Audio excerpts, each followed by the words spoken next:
ด่วนน้องธิดาลาวได้รับพัสดุกองใหญ่เป็นรางวัลน้ำใจให้กับคนเก่งขึ้นเวทีคนเดียวในค่ำคืนที่ผ่านมานี้ทักทายสบายดี FC ทุกทางกันแล้วกันมาพบมาพ่อกับเจเบาลาวค่อยคำยามแรงทานผู้ชม FC แฟนคลับเจเบาลาวต้องขอสบายดีและก็สวัสดี FC ของน้องธิดาลาวบ่ว่าจะเป็นคนไทยบ่ว่าจะเป็นคนลาวเฮามาร่วมพลังทั้งสองฝากฟังน้ำโขงให้เป็นหนึ่งเดียวเพื่อพักดันซัพพอร์ตสุกยู่ให้น้องธิดาลาวกับเบาภูศรีวิไลไปถึงฟังฝันก็แล้วกันท่านผู้ชม FC แฟนคลับน้องธิดาลาวได้ขึ้นเวทีแสดงคอนเสิร์ตร่วมกับระเบียบวาทศิลป์มือวานนี้ก็กลายเป็นกระแสฮือฮาเด็กน้อยอายุ11ปีขึ้นเวทีใหญ่เป็นครั้งที่2บ่คิดบ่ฝันว่าน้องจะเฮ็ดได้ออกมาดีขนาดนี้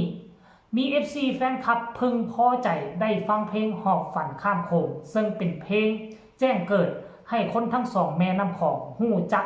น้องธิดาลาวสาวน้อยจากสวรรค์เขตตื่นเช้ามาปุ๊บท่านผู้ชม FC แฟนคลับก็มีพัสดุส่งมาให้ถึงบ้านปรากฏว่าเนาะแกะเบิ่งในกล่องมีทั้งเกิบมีทั้งเสื้อผ้าหน้าผมครบสุดแล้วพอฮักท่านนี่บ่ได้ส่งมาให้เป็นครั้งแรกส่งมาเป็นครั้งที่2ครั้งทับอิฐเป็นขนมหลายถงหลายห่อท่านผู้ชม FC แฟนคลับเพิ่นอยู่ทั้งใส่กับพัทยาเบิ่งแม้ FC ทั้งพัทยาก็มีต่อไปจะมีฮอดภูเก็ตภูเก็ต FC ทั้งจังหวัดเชียงหมอกเชียงใหม่เชียงรายเอาตั้งแต่เหนือสุดลงใต้สุดขอให้น้องเขาเอิ้นว่าปฏิบัติโตเป็นตาหักเป็นตาแพงแบบนี้ตลอดไปความฝันอันยิ่งใหญ่ของน้องธิดาลาวอยากไปญี่ปุ่นเฮามาส่งกำลังแห่งใจเฮ็ดแนวใดก็ได้ให้น้องได้ไปญี่ปุ่นสมใจหวังกันแล้วกัน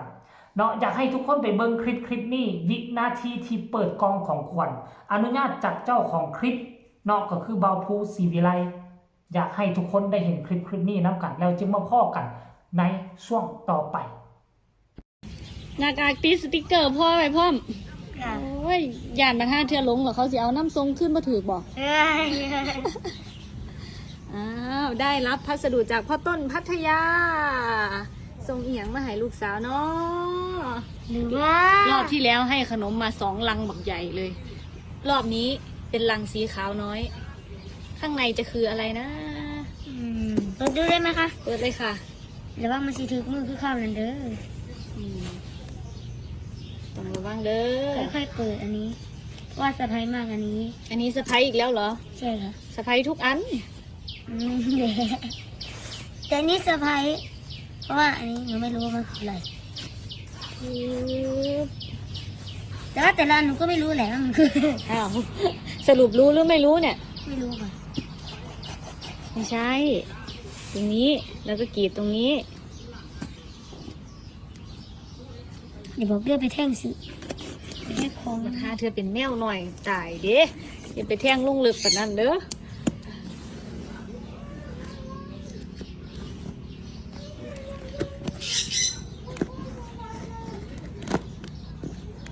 เซ็ตมันหยังเซ็ต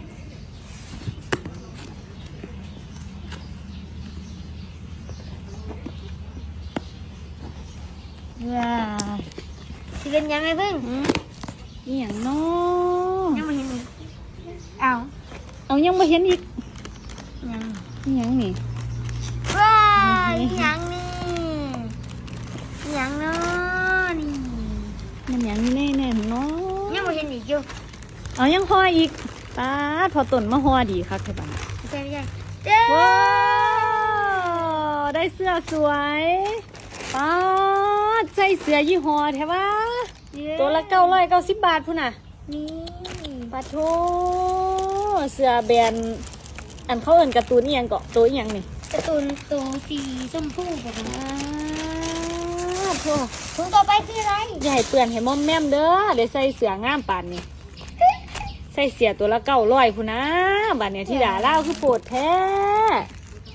มันชื่ออะไรนะแม่จำชื่อมันไม่ได้ธิดากับบ่เบิ่งการ์ตูนคือกันบาดนี่อูจัก นี่หน้าแหลมบ่ อีน่าแหลม คือจอยเลย ก็คือเจะคล้าของหันตัว เอ้ย เอา ต่อไปคืออะไร อันต่อไปคืออะไรนะ อู้นี่ ว้าโชลายดอกไม้สีม่วงพร้อมเนี่ยสงสัยพอต้นสิเบิ้งคลิปเห็นมักใส่เกือบคลิปนี่เนี่ยพอดีเลย ใส่ไปอ่างก้นกันแบบ เอ้ยจิโตอย่างดีคุณละ จิโต้ อืม โอ้ใส่ดีพ่อม นุ่มพร้อม ขอบคุณค่าก่อนทีนี้ ค่ะน้องธิดาเราขอบคุณพ่อต้นมากๆนะคะข้าวนั้นก็ส่งขนมข้าวนี้ก็ส่งเสือกับเกื ส่งเสือกับเกือบมาพอตนว่าอยากให้ลูกสาวได้ใส่เสืองามๆได้ข่าวว่าอยากไปญี่ปุ่นสิได้มีเสือใส่ไปว่าซั่นตอนนี้เสือมีแล้ว เกือบก็มีแล้วอันขาดตั้งแต่ญี่ปุ่นนี่ล่ะจักสิได้ไปบ่บุติ ทุกคนหู้บ่คลิปนี้ความยาวประมาณ3นาที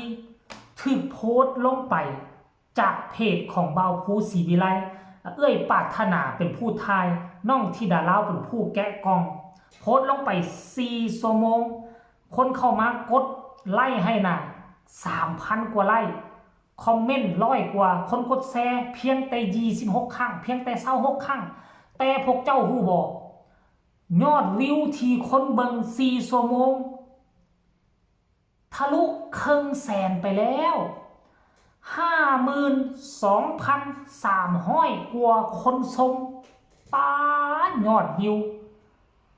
เดี๋ยวเจบอกแล้วจะไปอ่านคำคิดคำเห็นมึงดูว่าคนเข้ามาเบิ่งอีหยังกระดักกระดอเปิดกล่อง FC แฟนคลับส่งพัสดุมาให้ซื้อๆคนเบิ่ง100,000เบิ่งแหมเดี๋ยวไปอ่านพร้อมๆกันโอ้ยคนนี้ผู้ใดน้อบ่นี่เนาะปาดว่าซั่นลิงน้อยได้ใส่เสื้อกาหนูที่นี่ฮ่าๆว่าซั่นเด้กาฟิลมันบ่ถ้าจำบ่ผิดบ่แม่นกาฟิลอันโตสีชมพูยาวๆหั่นน่ะ